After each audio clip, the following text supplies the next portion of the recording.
Once we start our journey on the path of life, obstacles are bound to hit us hard. It's the most common thing that can happen to anyone. Let's talk about the obstacles we face in our life. Let's talk of the obstacles that we face in yoga. I'm Harsha Nagaraj. Welcome back. Obstacles in life, once we start our journey on the path of life, is the most common thing most of us experience. There's nothing new about it. But the only thing that we have to know is how do we deal with this? Obstacles that we face in our life, obstacles that are given in the text of the Yoga Sutras, it's all one and the same. I think most of you would have noticed this. As soon as a baby is born once it comes out of the mother's womb, the first thing it does is either it cries, and within the next couple of hours, it falls sick. Why? Because there's a change in the environment as to how it was in how the environment was in the womb and how it is once it comes out. This is a natural response of the body. This is the natural response of the mind. This is a natural response of the consciousness. The body fell sick just a couple of hours. I think it was the same even for my niece and nephew, and even for me when I was born. Jaundice is the most common thing that the young babies experience once they come out of the mother's womb.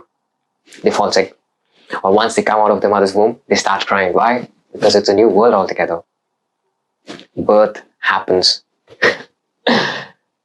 It's a joy for one, it's a suffering for another. You fall sick. The baby falls sick. The baby fell sick.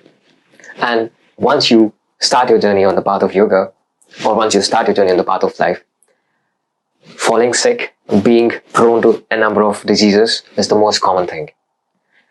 Imagine how many times you would have fallen sick, and by taking proper medication, by using the expert advice that you get from the doctors, you revive yourself inside out. Disease is what we call as vyadhi. Vyadhi means disease. Once he or she falls sick, all the practices that they would have done over the span of months or years, they feel like, okay, it's come to a halt now.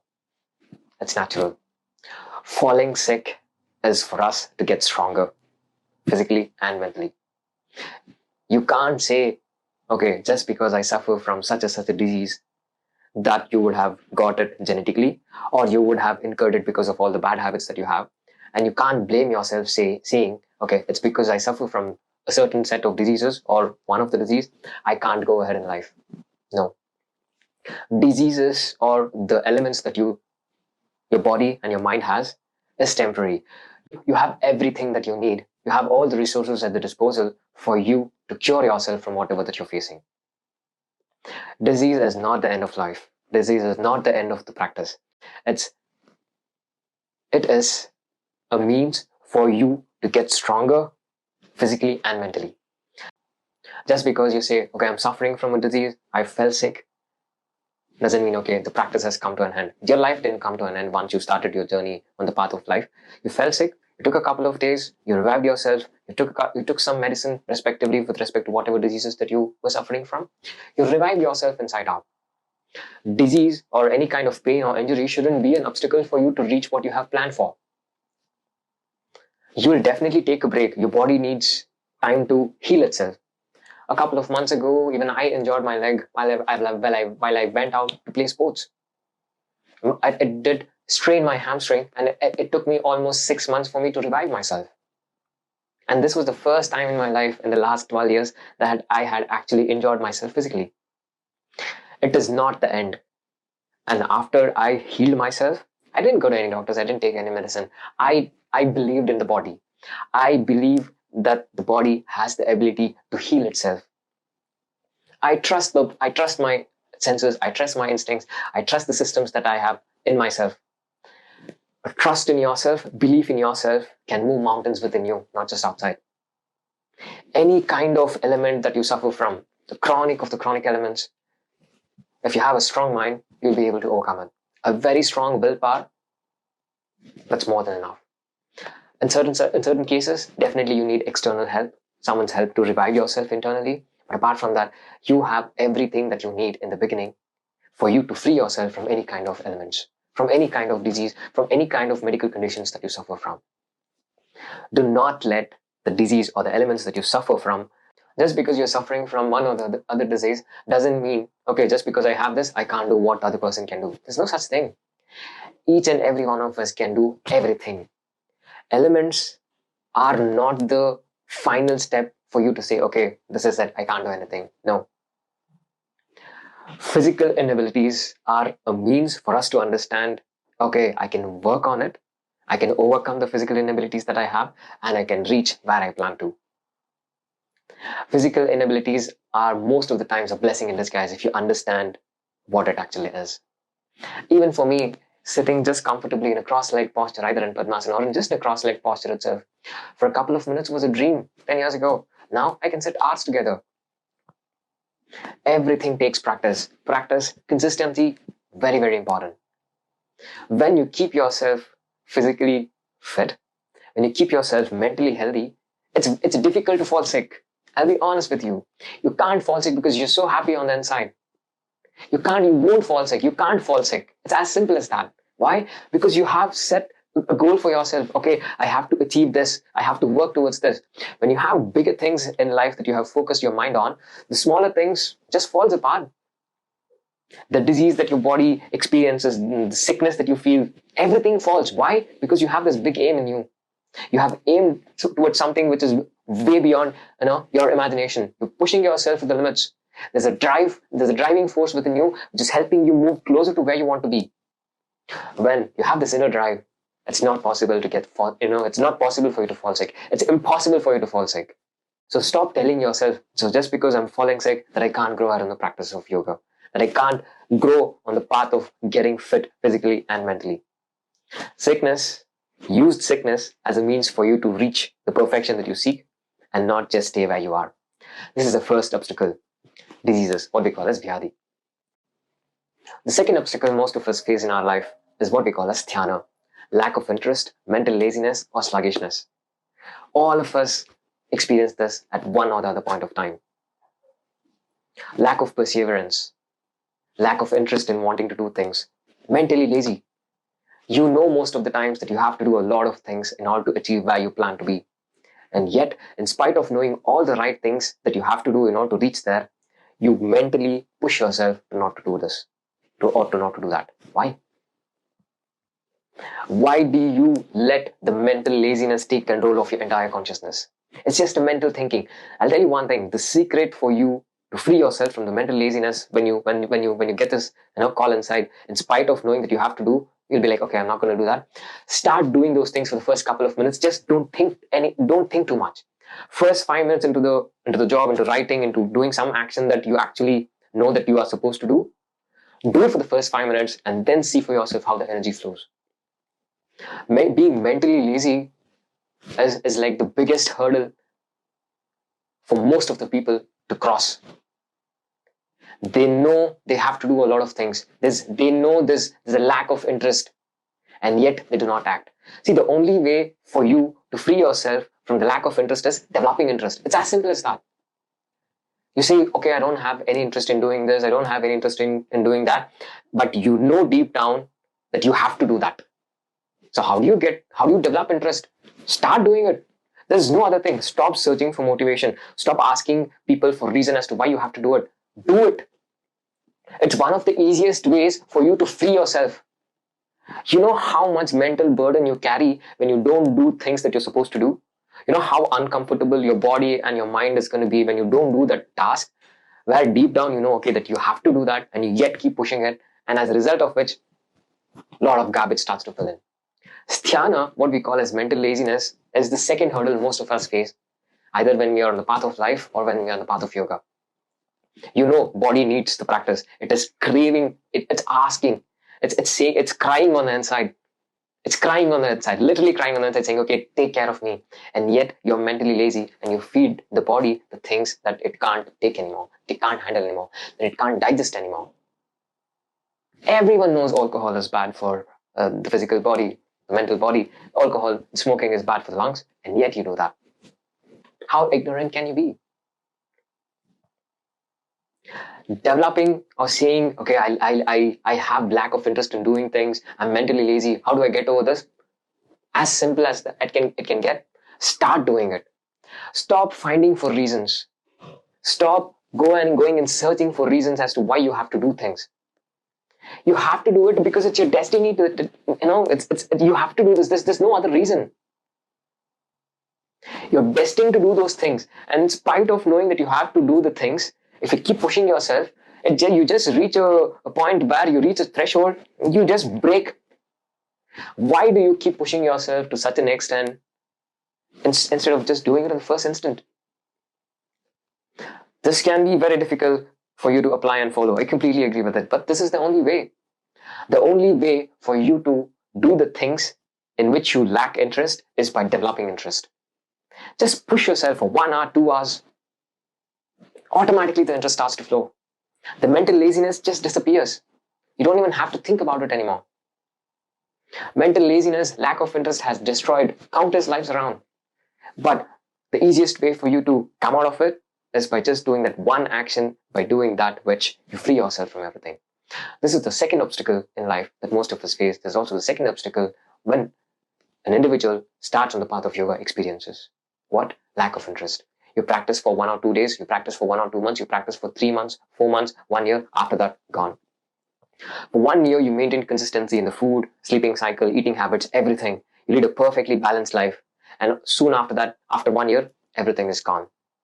What's the use? 1 year, 2 years, 3 years is not the time where you can reach the stage of perfection. You may definitely be able to bend the body, twist the body, touch the toe, stand on the head, but that's not the ultimate aim. What are you going to do that? You're going to just do that the whole life and then you just keep on repeating it? And you want to see the real picture of who you are? Saying, okay, I've lost interest in practicing, it's like saying you have lost interest in your own life. Being mentally lazy not just destroys and kills you, it just alienates you from everyone who's around you.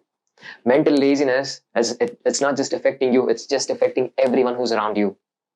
You become mentally lazy, it just obviously reflects around the people that you're surrounded with.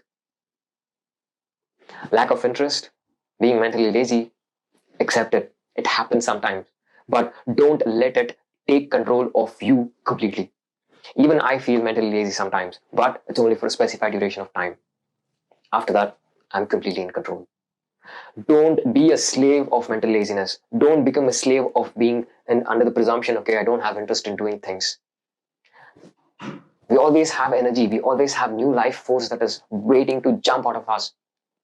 Nourish it, experience it, and live to the fullest. And see for yourself how you grow in the process. Lack of interest just disappears. You start developing interest in people, you start developing interest in things, you start developing interest in each and every minute thing that is around you. This is the second obstacle, lack of interest, or sluggishness, or mental laziness. This is what we call as sthana. The third obstacle most of us face when on the path of yoga or on the path of life is self-doubt. This is what we call as samshaya. I don't even know where to get started with this. This is probably one of the most commonly experienced obstacle by each and every one of us. It doesn't matter if you're on the path of yoga, it doesn't matter if you're on the path of life, it doesn't matter whichever stream of knowledge that you're following. Self-doubt kills your inner confidence and it destroys the self-esteem completely. Most of the times, we stop pursuing the path that we start because we start doubting ourselves. We start doubting if we are leading a proper life. We start doubting if everything is being done correctly. You can't. There'll be hundreds of mistakes. There'll be thousands of new things to learn. Obviously, there'll be a lot of self-doubt, but you shouldn't make that self-doubt as a way of life. There'll always be things that you'll doubt about. It's completely natural. Doubting yourself is very good, but for what? For growth. You start learning from a teacher, you start doubting him, then you move to another one, then you move to another one, then you move to another one. You would have spent 10, 12 years in trying to find the perfect teacher instead of just starting to learn from the one person whom you actually trusted by your instinct and started to learn from. You keep on doubting yourself, you keep doubting everyone who's around you. You want to know why you don't, trust the people around your family or your colleagues? Because you don't trust yourself. You start doubting yourself to such an extent, you lose the self-confidence that's there. It's as if you don't exist at all. And when this happens, what's the next thing? You start doubting everyone who's around you. Each and every small action that they do, is a big sin for you. Each and every small word that they say, which they won't even mean what they said, you take it, you take it as if they have used a big slang word against you. You start doubting. Doubt is good when you ask the other person, when you ask yourself and get it cleared. If you have self-doubt and you just keep it in your mind and you let a war happen over there, you're going to be leading a very, very miserable life. Self-doubt is good when you know how to use it for growth. Self-doubt is bad when you just keep it inside you and let it dance on its own tune. This is the third obstacle, samshaya, doubt or self-doubt, that most of us experience when we are in the path of yoga or when we are in the path of life. First one was disease, what we call as vyadi. Second one was dhyana, lack of interest, lack of the predominance of the mental laziness, sluggishness. The third one is samshaya, what we call as doubt or self-doubt. Vyadi, dhyana, samshaya. The fourth obstacle that most of us face when we are on the path of yoga is what we call as pramada. So this is what we call as carelessness or negligence. Just assess yourself and see for yourself how careless you are when you start your practice on the path of yoga. You don't pay attention that's needed when the teacher is instructing you. You just listen how much ever you want because you're your own boss. You have your own perception of how things have to be done. Even though the person who's sitting in front of you and teaching has practiced it for years together, he's failed more times than you have actually attempted the practice. And yet you're very, very careless. You're very negligent. You just give blind ears towards that person. How is it possible for you to reach perfection? Pramada, or carelessness or negligence is one of the biggest hurdles for you if you wish to grow.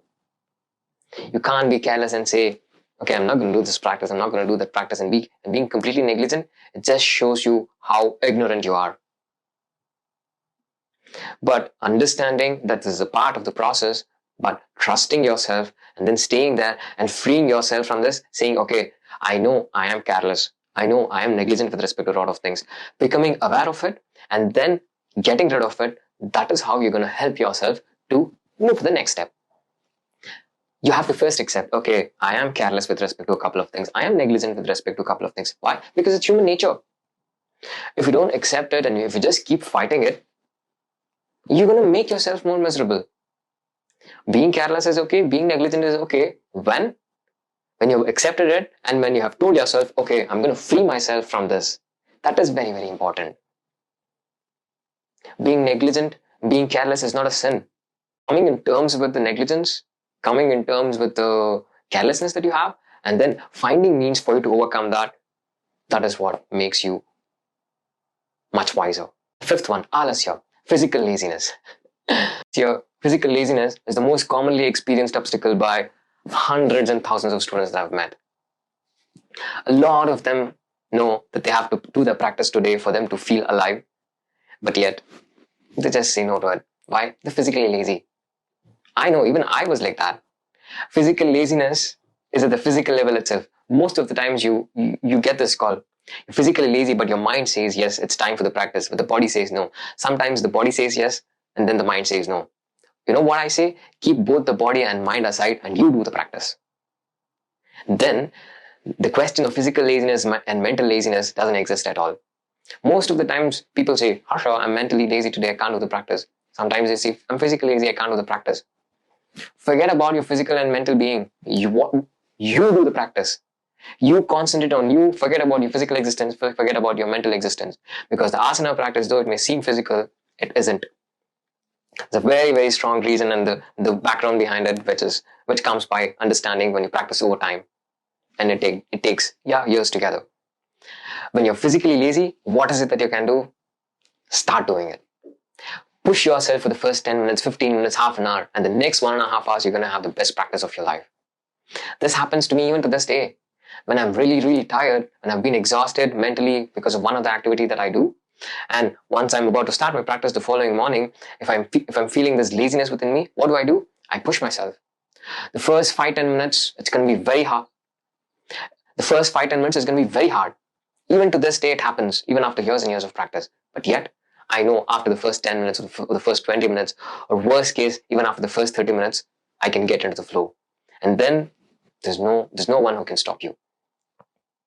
Physical laziness, understand this, physical laziness is natural. Why? Because we have a physical body. We do have a physical body. We have hands, legs, everything is physical. In order for us to move from the physical level to what comes next, you have to start from here. Why you have to push yourself physically? So that you can leave that and then think beyond. Think beyond what lies beyond physical. It's very, very important. So alasya, physical laziness, is one of the biggest obstacle, biggest difficulties most of you face. I don't feel like going out. I don't feel like doing this. I don't feel like doing this. I don't feel like working out. I don't feel like practicing yoga. Keep your feeling aside and start doing. Because you've been telling this for years and years together. How many more years are you going to waste? Stop using the age as a factor for you to not do a certain set of practices. Stop using the stress and the responsibility that you have as a reason for not doing the practice. Don't. Because you are just using that as a reason for you to not to do the practice. Why? Because by doing that, you become more healthy, you become more fit. And you don't want that. And why is that? Because you're happy to crib, you're happy to complain. It's become a habit, it's become a way of life for you to keep complaining, keep saying, I'm like this, I'm like that. But instead of getting up, starting the practice and pulling yourself out of the laziness, you're starting to enjoy complaining. This may sound completely ridiculous for a lot of people, but this is how it is. You're enjoying being unhealthy. You're enjoying being unfit. Why? You pursue other material desires. This becomes your least priority. Don't. This is a sin that you're committing to yourself. Alasya, being physically lazy, is one of the biggest obstacles that you'll face when you start your journey on the path of yoga or when you start your journey on the path of life. Never be physically lazy. It just numbs and dulls your mind to such an extent, it takes years and years together for you to pull out of it. Or you need someone to motivate you every single day and you end up paying them a huge sum of money just for you to keep motivated. You are your biggest motivator. You don't need anyone's help. You don't need any expert's advice. All you have to do is reach out to yourself, connect to the inner calling and see the magic unfold. The next one is Avirati. What is Avirati? Avirati is what we call as lack of control, lack of moderation. There's absolutely no control over the things that you do. You start your practice, you practice 2 times a day, 3 times a day, you do it for 1 month, you do it for 2 months, and after that, done. Nothing happens for the next 2 years. Life has to be led in moderation in the beginning. Why? Because you don't know what you're going to experience once you start practicing something new. There always has to be control. There has to be discipline. Ups and downs in life, or the immense happiness and the immense sadness that you feel, is all because of this. There's no moderation. You have to have complete control of what is going on inside you. If you say, okay, I'm getting this new energy that I have never experienced in my life, and you start practicing yoga 2 times a day, 3 times a day, and then you end up spending hours and hours together, then you do teachers training, you do all kinds of programs, you're totally out of control. There has to be a time gap. You have to understand what is happening. You don't even understand what is happening inside you because of the practices that you're doing, but you're getting addicted to the energy that you're getting through the practice. It just becomes a habit for you. You end up doing one course after another. You end up learning from one person or another. Try to empathize with the feelings that you're feeling because of the practice. Have complete control over it. There has to be moderation with the practice also. If you just practice for 3-4 hours in a day and then don't do anything for the next 3-4 days, it doesn't make any sense. Instead, practice 1 hour every day. Practice half an hour every day if you can't even spend 1 hour. But let there be continuity in the practice. By time, irrespective of however busy you are, you make sure you always take out time for yourself. In the beginning, it may be very, very difficult for you to take out even half an hour or 1 hour every single day to devote to yourself. Why? Because you don't know how to do it and you haven't done it. And most importantly, for you, the priority is not you at all. Since for you, the priority is not yourself, what happens? Allotting time for yourself, for your own recreation, for your own rejuvenation is last in your mind, or you don't even think about it. It is very, very important for you to allot time for your own self. If you aren't doing this, you're moving away from who you are, which creates a lot of confusion, which creates a lot of chaos. And because of this, a lot of stress starts to set inside you. You become lost. You lose the inability to deal with yourself. You start rejecting who you are. You start blaming yourself. You start considering yourself, as an outside person. You don't feel comfortable with who you are. This is the reality. This is the reality. All this happens. Why? Because you aren't paying attention to your own self. You aren't paying attention to who sits inside you. And the best way for you to get out of this? Spend at least a couple of minutes every single day in understanding and connecting to the inner person who's seated inside you. Next one is Bhranti Darshana, living under an illusion. All of us have led this life. We always consider something that's temporary as permanent. We always consider sadness as happiness, virtue as vice. Why? Because leading a life filled with illusion has become a way of life for us. We'd rather live and die in the state of illusion than actually live in reality. This may be because of everything that you see outside, or this may not be because of that. But you have to pull yourself out of this illusion that you have created for yourself and the illusion that through which you see the outside world. You do know nothing is permanent in life. You do know you're going to get old by time. You know you're going to lose. You're going to win some. There's going to be suffering. There's going to be happiness. There's going to be a lot of turmoil in life. And in spite of that, you're under the illusion, okay, everything is going to be normal. No, it won't. There's no such thing as normalcy once you start living a life of being a human being. There is always going to be ups and downs. And you have to know that this is the part of a process. Having ups and downs in life is very, very essential. Why? So that we know how to grow in life. The next obstacle, alabdha bhumikatva. All of us, once we start the journey, once we start practicing, we never hold on to the progress that we have achieved. What we do, we stop the practice. And then you start again. Just imagine how many times you have started the practice of yoga, you stopped it, then you started again, stopped it, started it again, stopped it. Alabdha bhumikatva is lack of continuity you have in practice, or lack of continuity that you have in doing any aspect with respect to any task in your life. You start the class for the first year, then you take a break for 3 years, you come back again, and then you have to again start from zero. Progress is a natural response of your body, your mind, and your consciousness. Once you start a task, once you start to work on something, progress is bound to, come to you. But once you start seeing progress, you stop practicing it. Why? Because you are not fit to handle it. This may sound as a bitter truth, but this is what it is. You have no capacity, you have zero ability to hold on to the progress that you have done. Why? Because you don't know what to do with it. That is when you have to sit with the teacher and actually understand what state you are in. A lot of us start doing a lot of new things, and a new wave of energy starts to come in. A new direction starts to come in life. The most common response for this that comes from the inside is you start getting scared. Okay, something new is happening. I think this is way too much of good things are happening to me. Okay, I'm going to stop the practice now. Whose fault is this? You know you will achieve greatness if you keep on consistently doing the practice, and yet at the same time you say no to it.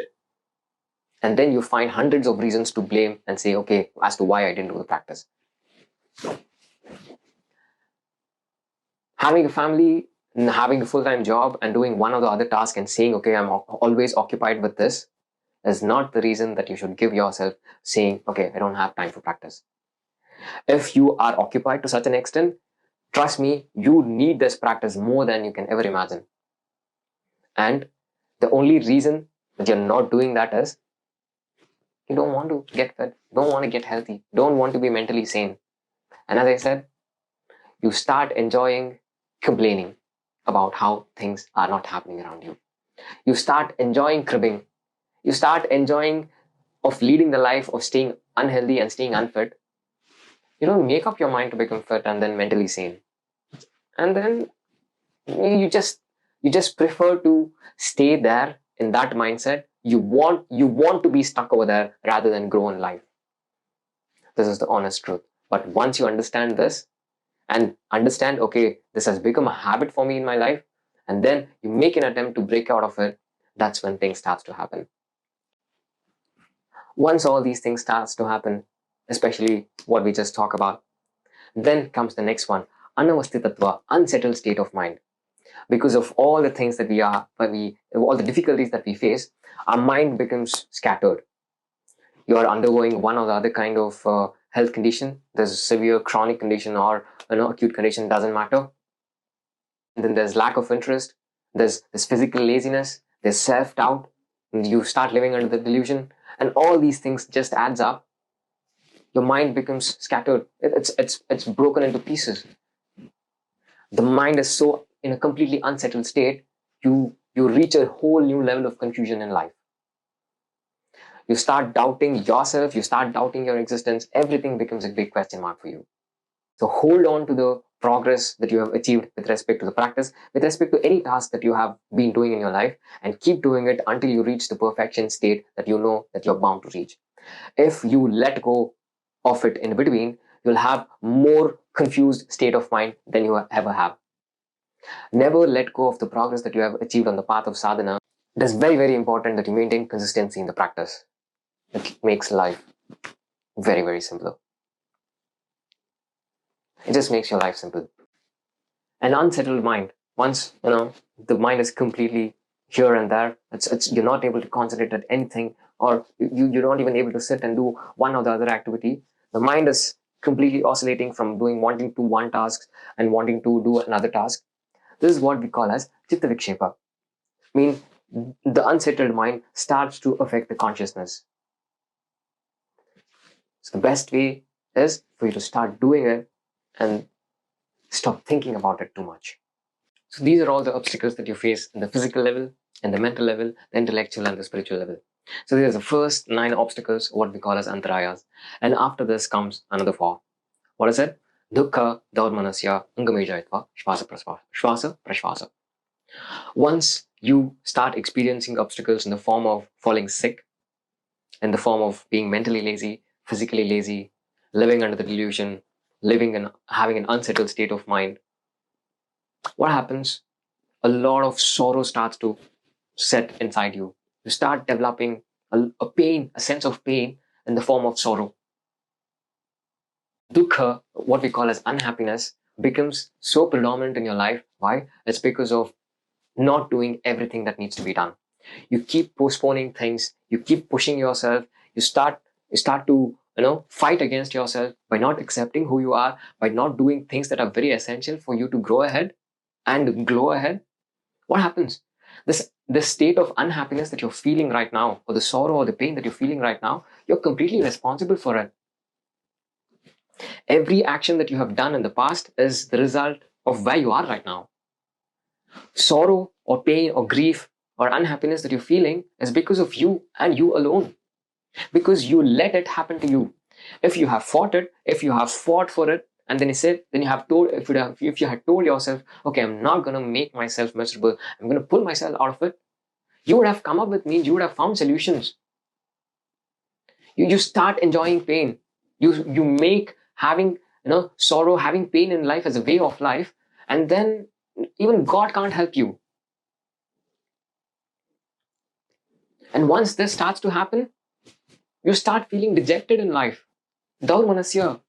Daurmanasya is what we call as dejection. There's a lot of mental pain within you.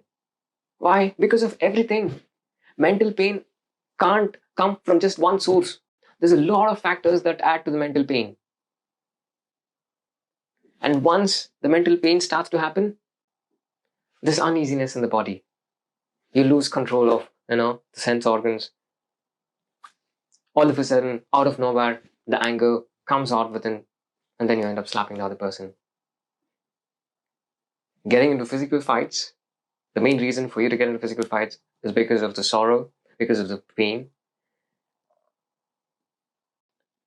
is because of the dejection that you feel. And once this starts to happen, the breathing becomes rapid. You have absolutely no control over your breathing process. I'm pretty sure you would have observed how your breathing goes completely out of control when you get into a fight. Why do you think this happens? It's all because of this. You get physical with someone.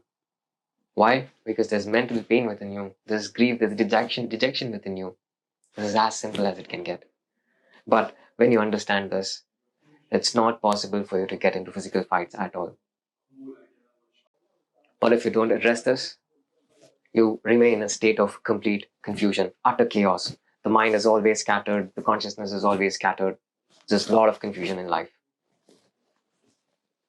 So you decide, where do you wish to be? Do you want to be in a state where you're always confused, where you are always, in this chaotic mindset?